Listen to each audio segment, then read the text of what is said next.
Hello everyone, I'm the Mighty Blues, and welcome to the bonus video for The Legend of Zelda. This video is going to be tackling everything that I failed to cover in the first playthrough, as well as cover what happens after you beat The Legend of Zelda.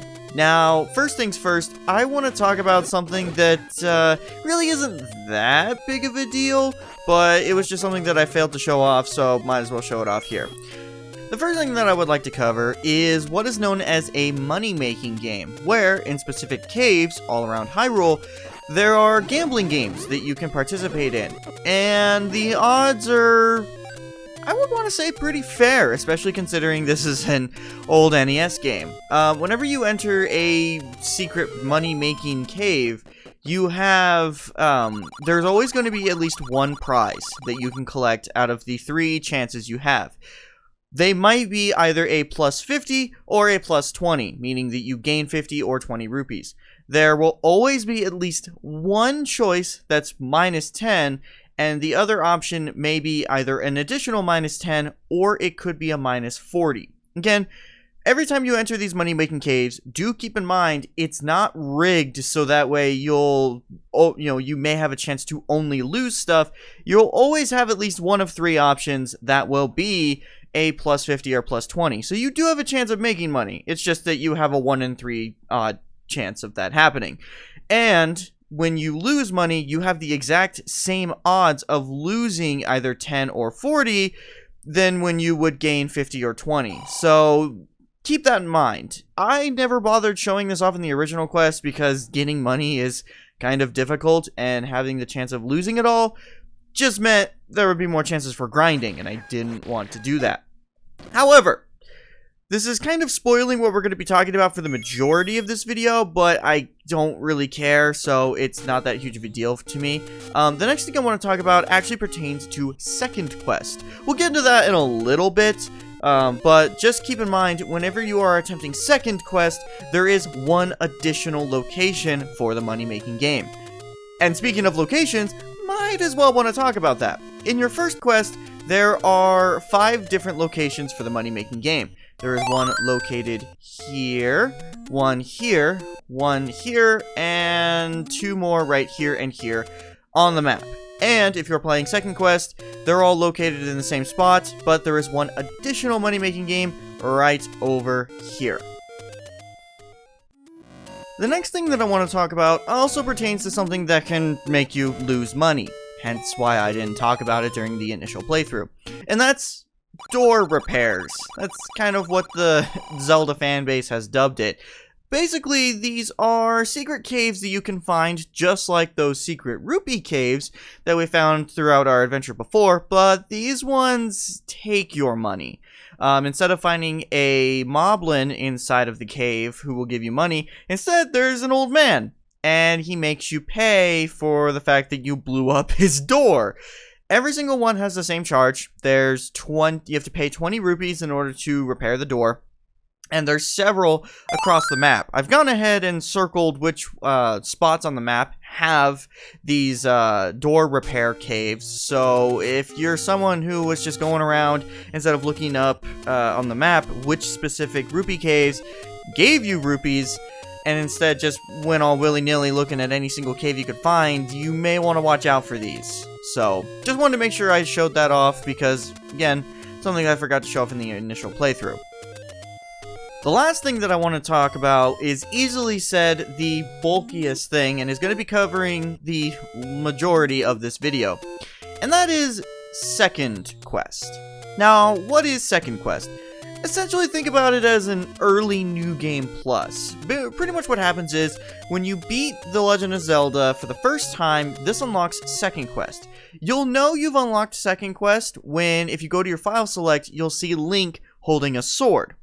Now, you don't necessarily have to beat the game in order to unlock Second Quest. There is a way to get around it, and that way around it is when you select a new file, if you name your file Zelda, it'll automatically unlock Second Quest. With that being said, before I fully go into how I went through my not optimized path through Second Quest, I want to talk about some changes, because there are some changes between First and Second Quest. The big thing is, dungeons are changed. Not only are the layouts for each dungeon changed, but also the items you get in each dungeon have changed, and on top of that, the secret rupee caves have changed. A lot of them are the same, but they've also changed locations. Additionally, those door repair caves that I've talked about, those have also changed locations. So if you want to see an optimized path on every single thing in the world of Zelda, at least for the second quest, I do have a link in the description to a map that shows every single thing in it. I didn't go for every single thing, so I don't think it's overly important to show them off, at least in the most optimized strategy, because this was actually my first attempt going through second quest. So if you're someone who wants to see, where every single thing is in terms of the secret rupee caves and all that stuff, there's a link in the description for a map for you. But the one thing that I do want to talk about does pertain to the fairy fountains. I stated during my Let's Play that there were 2 fairy fountains in the game. In second quest, there are 3.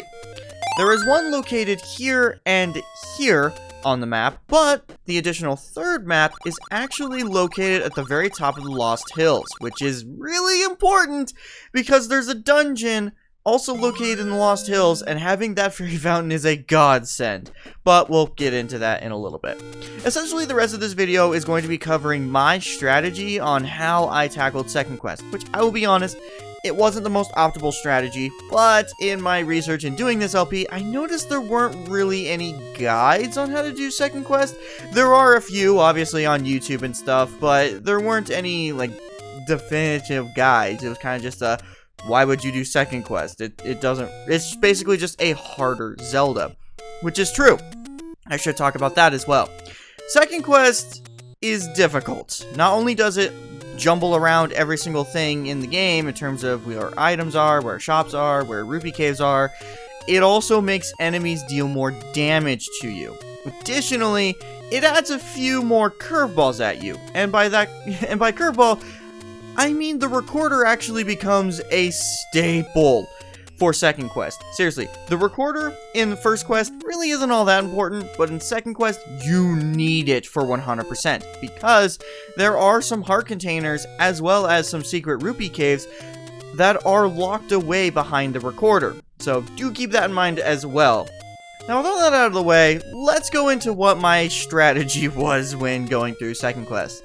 The first thing that I did, obviously, was I went and grabbed some bombs. I went to the shop on the lower right-hand side of the map, one of the first shops that you go to, and just spent the 20 rupees to get the bombs. The next thing that I did was I actually bought the candle, as the candle is an item in the shops in the second quest, instead of being an item that you collect by just going around and completing dungeons. The next thing that I did was I went and bought the arrow, also at a dungeon, for 80 rupees. And while I was doing all of this, I tried to make sure I collected as many rupees and caves that I could get my hands on using the candle, because up to this point, there's not a whole lot of them that you can actually get your hands on. But after getting the candle, I was able to go and get the magic shield from that secret shop, which is thankfully located in the exact same spot that it was located in the first quest, as well as in the second quest, located here on the map. I was able to get that for 90 rupees. Now, to my dismay, I actually went and tried to get the white sword right off the bat, without completing any sort of tasks. But unfortunately, due to how difficult second quest is and how they lock away a lot of the secret heart containers behind certain items, I wasn't able to get the white sword, because I failed to mention this during my first playthrough. You actually need 5 hearts in order to get the white sword. If you don't have 5 hearts, the old man won't give it to you. So, because of the fact that I wasn't able to collect any more secret items, as well as collect any of the heart containers or the white sword, I decided to just go and tackle the first dungeon. And first thing is, the first dungeon's actually located in the exact same spot that it was located in the first quest, located here on the map. But its layout has changed. The layout actually changed to be the shape of the letter E, which is weird, but oh well, not a big deal. However, what is a big deal is the fact that I found out in this second quest, in the first dungeon in particular, Stalfos can shoot beams. You know how when Link has full health, and when he does that, he's able to shoot beams from his sword? Yeah, Stalfos can do the same thing. That's a new thing in second quest, and you'll notice that throughout the rest of this video that some enemies do change patterns, and there are actually new types of enemies in second quest. And the first thing is, yeah, Stalfos shoot beams, which is fun. But in second quest, the first item that you get in the first dungeon is the boomerang. So after collecting that and getting through the dungeon, I was able to make my way through it and complete it just fine. Right after completing the first dungeon, I decided to take care of the second dungeon, which proved to be a bit more difficult than I thought.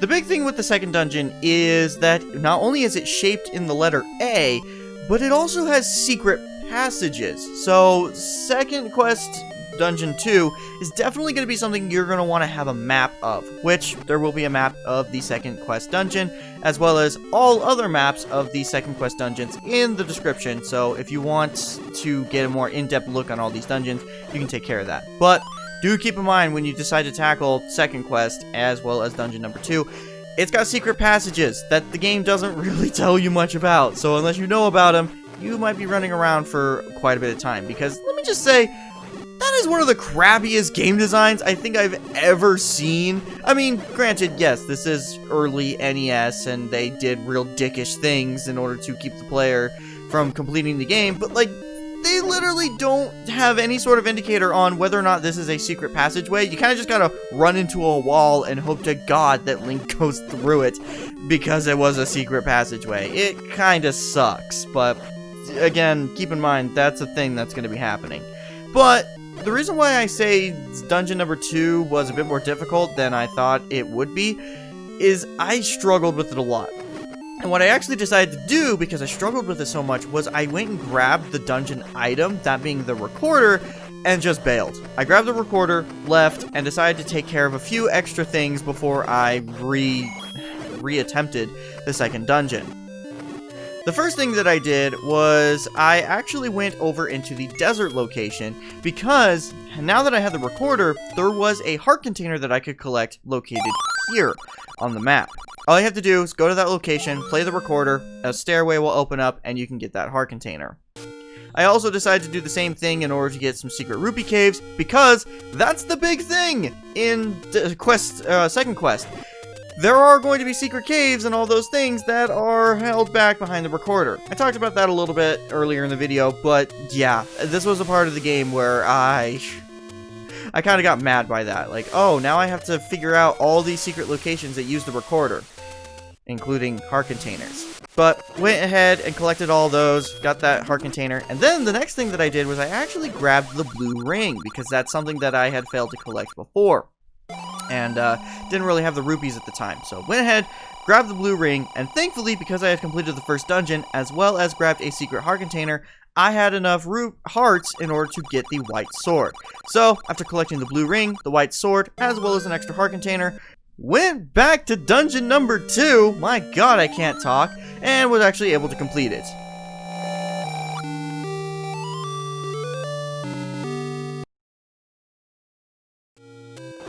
I said that the recorder was super important during second quest. Well, I'm backpedaling off of that again, because in order to get to dungeon number 3, you have to have the recorder, which is nice because dungeon 2 gives it to you. So that's actually the next thing that I did. I went to dungeon 3, used the recorder, went inside, and immediately realized that I have an issue, because dungeon number 3 requires you to have the meat in order to progress, which I stated in the previous playthrough, that costs 100 rupees, and you can't progress through a dungeon unless you have that item. I did not, so I had to leave the dungeon, get 100 rupees, get the meat, and then come back.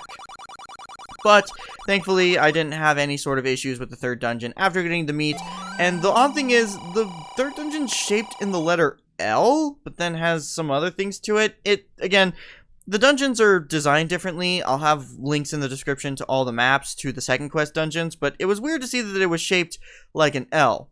But the item for the third dungeon is the boomerang, and I don't think this dungeon has any bosses. I think Dodonga is potentially the boss, but up to this point, all the other bosses have been, the same, whether it's Aquamentus, or Goma, so on and so forth, but I don't think the third dungeon has a boss.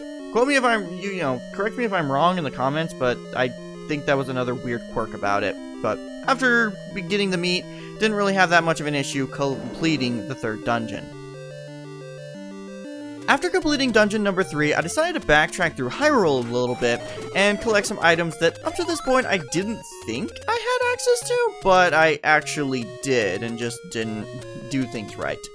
The first was the power bracelet. Decided to go through and collect the power bracelet located here on the map, which it works the exact same way as it does in First Quest, just allows you to push certain blocks that you weren't able to push before.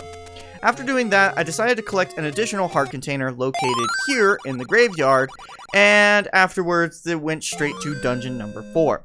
Now, the weird thing about dungeon number 4 is it's shaped like the letter O, and the items that you can collect in this dungeon are the Book of Magic as well as the Raft.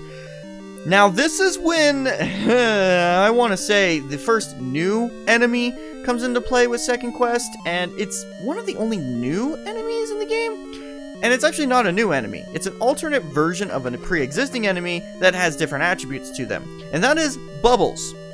In the first quest, Bubbles is just an enemy that stuns you for a little bit of time, preventing you from being able to use your sword. There's one different type of the Bubbles in the first quest, which is just that, but in Second Quest, there are 3 different types of Bubbles.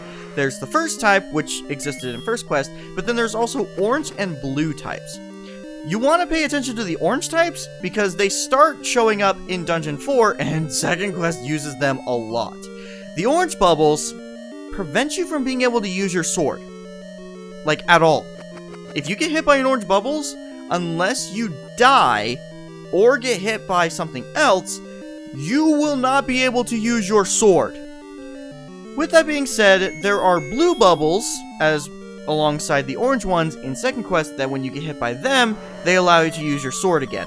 Thankfully, the orange and blue Bubbles don't take damage from you, so, well, I guess other way around. You don't take damage from them. My apologies. You don't take any damage from the orange and blue Bubbles, so the only thing you need to worry about when you get hit by them is having your ability to use your sword. Originally, I thought this was a glitch, and so I kind of tinkered around with it and got real confused because I had never heard of this before, until I eventually clicked in my mind that, oh, one prevents you from being able to use your sword, the other one re-enables your ability. So keep that in mind moving forward from dungeon number 4, because again, Second Quest likes using these Bubbles a hell of a lot, and it's not fun. Now, speaking of dungeon number 4, it's actually located right here on the map. I talked about before how there was a dungeon located in the Lost Hills, right underneath the fairy fountain. That's dungeon number 4. Dungeon number 4 is a difficult one. So difficult that I actually failed it many, many times and eventually left the dungeon. I left the dungeon so that way I could actually go to dungeon number 6. And the reason why I got to dungeon number 6 in particular is because that's where the step ladder is. I pretty much just went through the strategy of going to dungeon 6, quickly grabbing the step ladder, leaving, so that way I could go and collect a few extra items in order to help myself complete dungeon number 4. The first thing that I did was I grabbed the heart container over on the dock in the bottom right hand corner of the map, located in the same spot that it was in the first quest.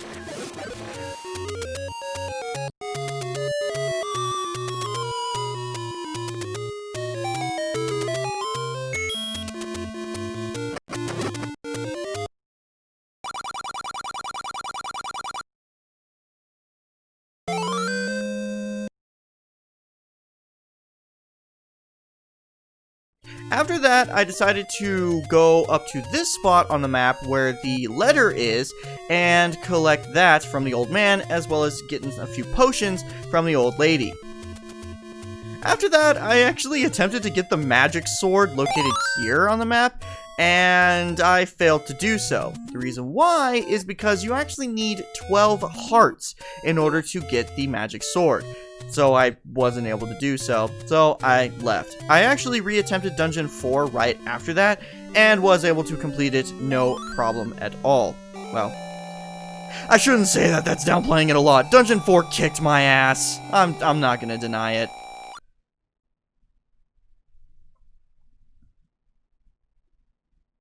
Oh, but before I continue on to the 5th dungeon, I want to talk about dungeon number 4 a little bit, because I heavily downplayed how much this dungeon sucked. I don't know why I said before that it was an easy thing to complete. So, first thing is, the items that you get in the second quest, dungeon 4, I stated before, Book of Magic as well as the Raft. Also, there is the first bomb upgrade that you get from the old man, which is 100 rupees in dungeon number 4. Additionally, there is a second old man in the second quest version of dungeon 4 that actually makes it so that you cannot progress through the dungeon unless you pay him either 50 rupees or you give him a heart container. And keep in mind, if you decide to give him a heart container, you can't get it back. Yeah, I didn't know that, so I kind of just thought, oh, I'll just give him a heart container. That'll make things a little bit more difficult, so that way I don't have to pay him 50 rupees, and then I'll get it back. No, you don't. If you decide to not pay those 50 rupees, you don't get that heart container back in the rest of the game. So keep that in mind. Do you want to sacrifice your health, or do you want to sacrifice your wallet? It's not fun. And keep in mind, this isn't going to be the only time you'll see this old man. With that being said, after completing Dungeon 4, I decided to go get the heart container located here in the top right corner of the map, and get an extra heart container now that I had the raft. Afterwards, decided to go back, collect the magic sword because I had enough hearts for it, as well as grab myself a nice potion.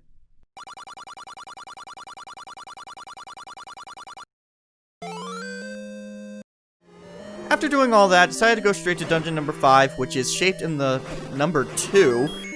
These dungeons have weird setups, but it was actually pretty straightforward. Dungeon number 5 didn't give me too much trouble. The only other thing that I'd want to say pertaining to dungeon number 5 is that's actually where the bow is, so make sure to collect that before you complete dungeon number 5. After completing dungeon 5, I decided to go straight to dungeon number 6 because I couldn't really collect anything else up to that point, which it's located here on the map. And this one I had already attempted in the past, and I collected the stepladder for it, so during my second attempt through dungeon number 6, I didn't bother going in that direction to get the stepladder because I had already collected it. Now, the fun thing was, with dungeon number 6, is, for one, you need the whistle in order to enter it. But also, I had lost... This is fun. I had lost my magic shield during that time. I got hit by a like and lost my magic shield, so I had to go spend another 90 rupees in order to get that back, which was fun. But I decided I'm just gonna power through the dungeon before collecting my freaking magic shield again. And the boss in this dungeon is Goma. Additionally, Goma has 4 statues in that room that all shoot magic beams at you, on top of Goma shooting magic beams at you. So I was basically just running around getting pelted by magic beams that I actually couldn't block because my magic shield had been taken away from me thanks to a like. It wasn't fun. But I was able to complete the dungeon just fine, even though I had to go through that hellish experience, and was able to move on. So, of course, if you couldn't tell, after completing Dungeon 6, I decided to go through and grind for some rupees, get myself another magic shield, before moving on to Dungeon number 7. Dungeon number 7 was, again, a pretty straightforward dungeon. I don't think I had too many issues with it, but I was able to collect the magic lamp in this dungeon, which is the upgraded version of the candle, and that was about it. After Dungeon 7, went straight to Dungeon number 8 and ran into another issue. That being, the meat. You need meat in order to complete this dungeon. I didn't have any, had to go grind for some rupees, get myself some meat, and then move on. But the items in particular that are in dungeon number 8 are the magic wand, the lion key, as well as another bomb upgrade. So do keep that in mind when you go through dungeon 8. You want to make sure to keep at least 100 rupees on hand before tackling that. Oh, and also, remember when I was talking about those secret passageways? Yeah, Dungeon 8's another one in particular you'll want to pay attention to because those secret passageways force you to backtrack through the entire dungeon and essentially recomplete it twice if you attempt to go through the entire dungeon and get all of the items. So, you'll want to be pretty stocked up on potions before entering this dungeon because you'll essentially have to do it twice if you want to 100% the game. And lastly, I decided to go straight to dungeon number 9 after beating dungeon number 8, which it's relatively close to each other. Dungeon number 9 is located right here on the map. And, just like the previous first quest, the items in dungeon 9 are the silver arrow, which you need to kill Ganon, as well as the red ring. So, of course, I went and collected the red ring, and then got the silver arrow in the 9th dungeon. However, keep this in mind when you go into dungeon number 9. If you're someone you're a veteran of Zelda and you decide that you can go through the game without completing everything and doing every single dungeon, second quest doesn't let you do that. Because in the very first room of the 9th dungeon, there is an old man that will stop you and prevent you from being able to progress through the dungeon if you don't have all of the the pieces of the Triforce. Thankfully, I'm not insane, and I decided to go through and complete all the dungeons before tackling the final one, and so as a result, this old man didn't show up for me, but there are documents online saying that this old man does exist, so keep that in mind if you decide to do your speed run of second quest. You will need to complete every single dungeon in order to beat the 9th one. Additionally, I would like to state the fact that in first quest, the final dungeon, known as Death Mountain, is shaped like a skull, but the dungeon layout in second quest is shaped like a pig's head. I would assume that's because it's a reference to Ganon, who is a giant pig man. And speaking of Ganon, oh boy, this is fun. So, Ganon's not that tough of a boss in the original Zelda. And in fact, I should say this now, second quest final dungeon is actually easier than the first quest. It's shorter, and while yes, it does have a lot of dickish enemies, it's actually not that difficult. I didn't have that hard of a time completing the second quest, Dungeon 9. But what is something that kind of sucks is, during my first initial playthrough of this, I actually failed to record the ending. I don't know why, but I think what I did was I recorded myself going through all of Dungeon 9, stopped the recording to go take a break, and then when I came back, I just beat Ganon and forgot to hit record. So I actually had to re-fight Ganon in order to get footage for it. So I essentially beat Ganon twice. But he's not that difficult. As long as you got the silver arrow, you can beat him just fine. I actually just went through the optimal strategy and just camped in one spot, waited for him to go there, hit him a couple times, and then the second I turned him brown in order to hit him with the silver arrow, I just did that and beat him no issue. But the final thing that I do want to state pertaining to second quest is, whenever you beat the game, it actually shows your total tally of how many times you died. The other way you can see how many times you've died total in a save file is, well, on the save file. If you boot up the game and then go to your menu select, it'll actually show how many times you died next to Link. But if you want to see your final tally, it'll show that whenever you beat second quest. So for me, I died a lot. I actually died less times than I thought I would, but I still died a lot.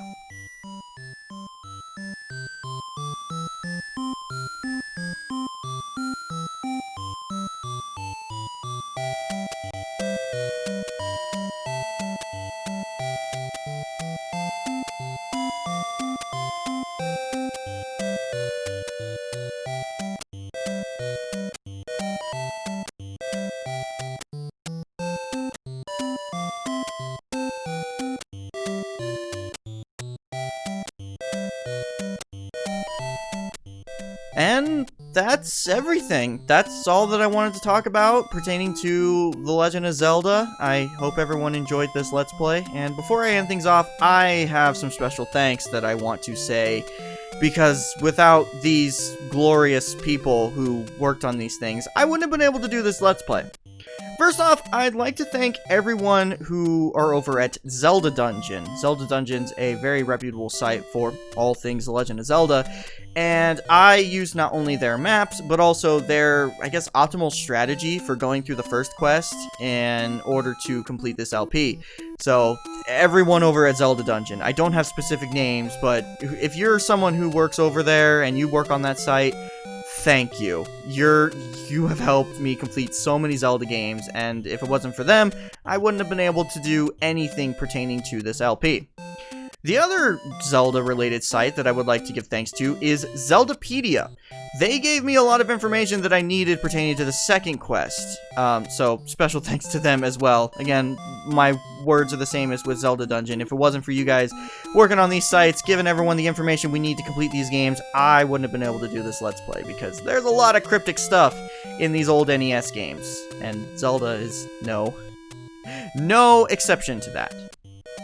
But, with that being said, that's everything for now. This is all that I wanted to talk about pertaining to The Legend of Zelda. Again, I hope everyone enjoyed this. I know a lot of people nowadays don't really care to go back to these old NES games. There are still a few that I greatly enjoy, and Zelda is one of them, so I hope this was a Let's Play people enjoyed, and I'll give one final hint on what the next LP is going to be. I stated at the finale of this Zelda Let's Play that the next game was going to be an all-star cast. It was going to be a game that had a lot of legendary titles all tied to it, and my final hint is the next LP was a game developed by a very small team, essentially a passion project, if you'll say. But what it ended up creating in the long run was something truly just groundbreaking in terms of marketing, in terms of branding, and it's quite the ultimate franchise. It's really insane. So, that's my final hint. I hope you guys will stick around to watch the next Let's Play, and I will see you all later for more videos in the future. Goodbye!